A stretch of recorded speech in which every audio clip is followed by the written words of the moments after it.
Two things I know are that there's an infinite variety of things you can put in your videos to help you grow, and a much smaller subset of things that you don't want to put in them.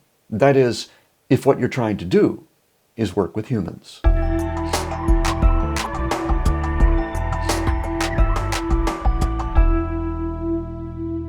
The marketing gurus, and many who follow them, use video to gather a crowd and then descend on that unsuspecting audience with everything they've got.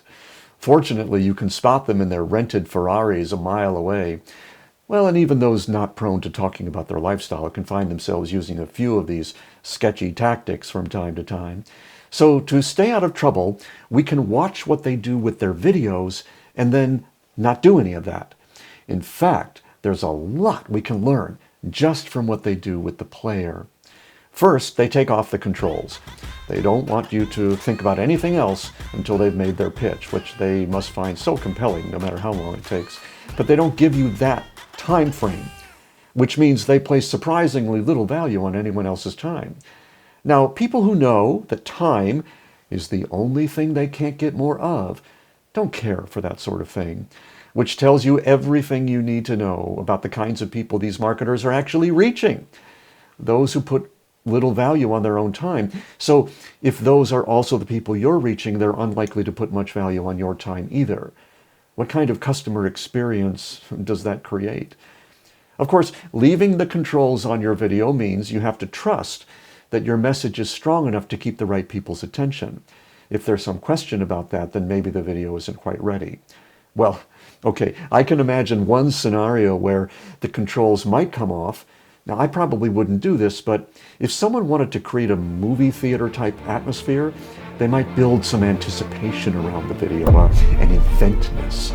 But they'd have to respectfully suggest their viewer set aside X amount of time to enjoy it, then present an entertaining and useful video, one that justifies that build-up. Oh, and is simple enough to follow that one can pause the video occasionally without losing the thread. What you don't want to do is overpromise and underdeliver. I opted in once to see something that was billed as the company movie. I thought, well, that's kind of cool. I need to see this. It turned out to be a low-rent PowerPoint presentation. Ouchie mama. Well, the second major boo-boo is videos that can't even be paused.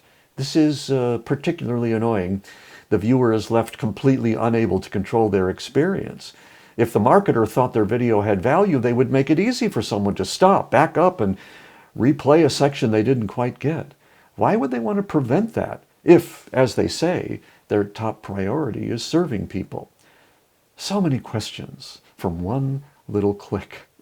Well, finally, there's my personal favorite, videos that when you click on them, go back to the beginning and start replaying. It takes a truly sadistic genius to build something that annoying. It's just punitive. It's designed to show your audience that if they try to gain even a sliver of control over their own experience, or even comprehension, they're going to get a big old conk on the head with a sledgehammer. Who does that? Anyone you would want to work with?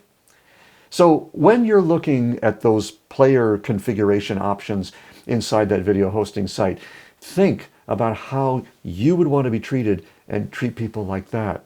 If you would want all options off the table, build a player that strips it all away and learn what happens next. Oh, here's a bonus tip. To amplify the whole miserable viewing experience into something you'd only recognize in Dante's Inferno, put $1,000 worth of ads against that crippled video. Your learning curve will look like a hockey stick. If you're paying attention. That's why I can't get angry about this sort of thing.